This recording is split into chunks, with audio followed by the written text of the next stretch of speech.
ஆறுக்குரிய போட்டியாளர் நன்னிலம், அதுக்கு பக்கத்தில் பேரளம், அந்த ஊர்ல இருந்து வந்திருக்காங்க. அரசினர் மேல்நிலைப்பள்ளியினுடைய மாணவர் பாவேஷ் பிரசன்னா. வாருங்கள் பாவேஷ் பிரசன்னா, தயாரா இருக்கீங்களா? உங்களுக்கான தலைப்பு கேட்டுடலாமா? ஊரே நன்னிலம், நல்ல பையனா இருக்கிறாரு. ஆமா, நல்ல ஒரு நல்ல தலைப்பா, எதமான பதமான சாஃப்டா அடி கொடுத்துருமா. மனைத்தக்க மாண்புடையள். சரியா? இந்த சாஃப்ட் போதுமா? போதும். சரி, வாழ்த்துகள். அவங்களுக்கு ஒரு நல்ல கைத்தட்டல் கொடுத்துருங்க. அன்னை தமிழுக்கும் அனைவருக்கும் என் பணிவான வணக்கம். இன்று எனக்கு கொடுக்கப்பட்டுள்ள தலைப்பு மனைத்தக்கல் மாண்புடையல். அறம் சார்ந்த வாழ்வும் அன்பு சார்ந்த உறவும் தான் தமிழர் குடும்பங்களின் அடையாளம். இதற்கு அஸ்திவாரமே பெண்கள் தான். குடும்பங்களின் நிதி அமைச்சராக இருக்கும் பெண்கள் கணவனின் வருமானத்திற்குட்பட்டு குடும்பங்களை சிக்கனமாக வழிநடத்த வேண்டும். ஆசைக்கு வாழாமல் தேவைக்கு வாழும் பழக்கத்தை வாழ்நாள் முழுமைக்கும் கடைபிடிக்க வேண்டும். அப்படி வாழ்ந்தால் பொருளாதார விபத்தில் சிக்காமல் தப்பித்துக் கொள்ளலாம். காசே நான் கடவுளப்பா, அந்த கடவுளுக்கும் அது தெரியுமப்பா. வரவு எட்டனா செலவு பத்தனா அதிகம் முரண்டனா கடைசியில் துந்தனா என்ற இது போன்ற எண்ணற்ற பாடல் வரிகள் பணம் இல்லாமல் போனால் ஏற்படுகின்ற வலியையும் வேதனையும் நமக்கு படம் பிடித்து காட்டுகிறது. பெண்கள் சாலையில் உள்ள வேக தடைகளையே வியாபார கடைகளாக மாற்றி பூவும் பழமும் விற்று குடும்ப மாண்பை காத்து வரும் நம் நாட்டில் ஒரு திருமணத்திற்கு செல்ல தன்னை அழகுபடுத்திக் கொள்ளும் மாதாந்திர தவணையில் 25,000 ஒருவேளை இரவு உறவினருக்கு இருவருக்கு மட்டும் 12,000 செலவு செய்யும் மனைவிகள் இந்த நாட்டிற்கும் வீட்டிற்கும் பேராபத்து என்பதனை பொறுப்புடன் பரவி செய்கிறேன். அம்பானி குடும்பமாவே இருந்தாலும் இது அனாவசிய செலவு தானங்க. எய்பிள்ளை பாக வருவாயில் 5 மெய்ப்பிடி செய்வரை விரைவில் கூட்டிடுக கைப்பொருள்வா இட்டில் உய்வா இடுக்க வீங்க விளையற்க வட்டல் மனைக்கிழவன் மாண்புகின்ற இந்நிலை பாடல் பணத்தை கையாளுவதில் இல்லாளின் பங்கு என்னவென்றும் கூறுகிறது. ஒரு மனையாளின் முக்கியமான மாண்பு என்ன? குழந்தைகளை சமுதாயத்திற்கு பயனுள்ளவர்களாக வளர்க்க வேண்டும். வரவு செலவு எழுதும் பழக்கத்தை ஏற்படுத்தி கொண்டு தன் பிள்ளைகளுக்கும் இதனை கற்பிக்க வேண்டும். கடுகுதானே என்று அள்ளி போட்டு தாளிக்க கூடாது, எண்ணித்தான் போட வேண்டும். இருமணம் கலக்கும் திருமணத்தில் கூட குத்தாட்டமும் குதிரை சவாரியும் வட்டிக்கு கடன் வாங்கி இன்னதிர வான வேடிக்கையும் தேவைதானா? இது போன்ற செயல்களுக்கெல்லாம் மனையால் தானே மடை போட வேண்டும். வாரியார் சுவாமிகள் மிகவும் அழகாக கூறுவார், எறும்பு பட்டாம்பூச்சியை போல் நாய் சிங்கத்தை போல் வாழ ஒருபோதும் ஆசைப்படவில்லை. ஆனால் நம்மள பல பேர் அப்பளக்கட்டை கூட அடுத்த வீட்டுக்காரன் என்ன வாங்குறோன்னு அதான் வாங்கிட்டு இருக்கோம். ஒருத்தர் அவர் மனைவிக்கு பிறந்தநாள் பரிசாக ஒரு புடவை எடுத்து கொடுக்குறாரு. அந்த அம்மா உடனே இந்த புடவை ரொம்ப நல்லா இருக்கே, எந்த கடையில் வாங்கினீங்கன்னு ஊரில் எல்லா துணி கடை பேரையும் சொல்கிறாரு. அவர் உடனே அலமாரிலாம் தான் எடுத்தேன் அப்படிங்கிறாரு. அந்த அம்மாக்கு தான் புடவை எதுனே தெரில. அந்த அம்மா புடவைக்கு மட்டுமே 3 அலமாரி வச்சிருக்கும் போல. அப்படிப்பட்டவர்களாக இருக்கக்கூடாது. ₹1 செலவு செய்தால் கூட கடைசி தீக்குச்சியில் விளக்கை ஏற்றும் பொழுது எவ்வளவு கவனமாக ஏற்றுகிறோமோ அதே கவனத்தை கையாள வேண்டும். ஒரு குடும்பத்தின் ஒற்றுமை என்பது மிக மிக முக்கியம். கலவரமான குடும்பம் கதவு எண்ணுள்ள கல்லறையாகவும் அந்த வீடு வரிகட்டு மயானமாகவும் மாறிவிடும். மாறாமல் இருக்க கணவன் மனைவி ஒருவரிடம் ஒருவர் தோற்று போக வேண்டும். அப்பொழுதுதான் அந்த குடும்பம் வெற்றி பெறும். மாமியார் மருமகள் உறவு என்பது மண்ணு வேறும் போல் இறுக பற்றி இருக்க வேண்டும். உறவுகள் என்பது வெறும் வார்த்தை இல்லை, அது மனோரீதியான ஒரு தைரியம்.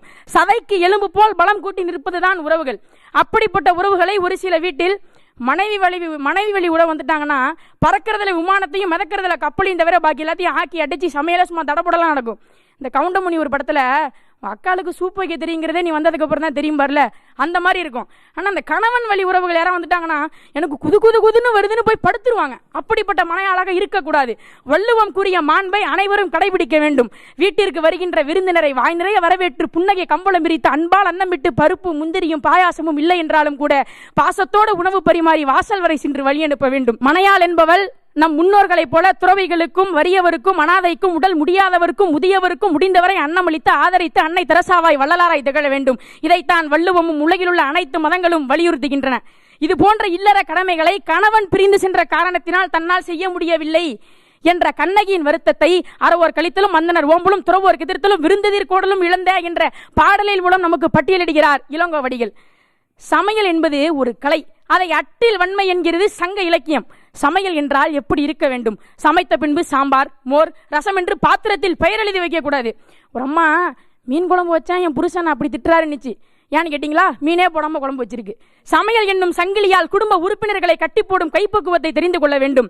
வீட்டிற்குள் நுழையும் போதே முருங்கக்காய் சாம்பாரா, முள்ளங்கி குழம்பா, தக்காளி ரசமா, தயிர் பச்சடியா, வத்த குழம்பா, வாழைக்காய் பொரியலானே வாசனையை வச்சே கண்டுபிடிக்கிற மாதிரி சமையல் இருக்கணும். அதே மாதிரி குறிப்பா ஒன்று சொல்றேன், இருக்கிறத வச்சு சிறப்பாக சமைச்சிடணும். நம் நாட்டில் மட்டும்தான் உணவு என்பது உணர்வு சம்பந்தப்பட்டது. சாப்பாடு நல்லா இல்லைனா கூட நல்லா இருக்குன்னு தான் மனைவிட்ட சொல்லணும்.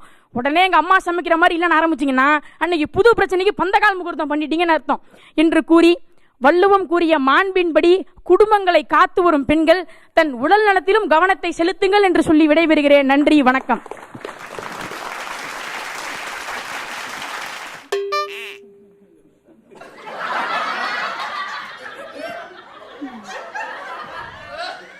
இப்படி சொல்லிவிட்டாரு. ஏயா நீங்க உறக்க பேசுனீங்களா இல்ல உறக்க இல்லைன்றதுக்காக பேசுனீங்களா?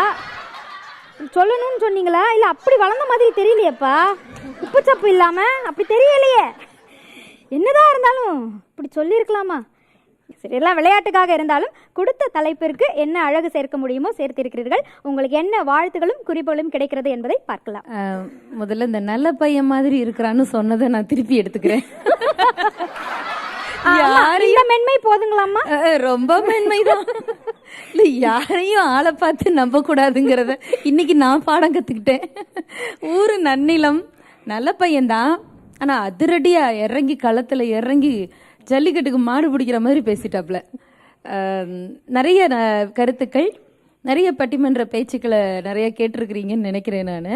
அப்படியே அந்த செந்தமிழ் நடை, அப்புறம் பேச்சு வழக்கு நடை, இதிலிருந்து அதில் அந்த மாறுறது சாமானியம் இல்லை இந்த வயதில். பெரிய பேச்சாளர்களே அது தடுமாறுற இடம். அதை ரொம்ப லாவகமாக செஞ்சீங்க. என்னுடைய வாழ்த்துக்கள். என்னுடைய ஒரு சிறிய ஆலோசனை, நிறைய பொருளாதாரத்தை பற்றி மட்டுமே அதிகமாக வந்தது. நல்ல வேளை கடைசியில் ஆண்களுக்கும் ஒரு புத்திமதி சொல்லிட்டு போயிட்டாரு, இல்லைன்னா அந்த பக்கம் பேசுகிற மாதிரியே இருந்திருக்கோம். மாண்பு என்பது பொருளாதாரத்தை மட்டும் மையப்படுத்தி வருவது இல்லை, அதை தாண்டி நிறைய இருக்கிறது. அந்த நல்ல விஷயங்களும் சொன்னீங்க நிறையா. வாழ்த்துக்கள்ப்பா, நல்லா பேசுறீங்க. நன்றி. அடுத்த நபருக்கான எண்ணை எடுத்து விடுவோமா?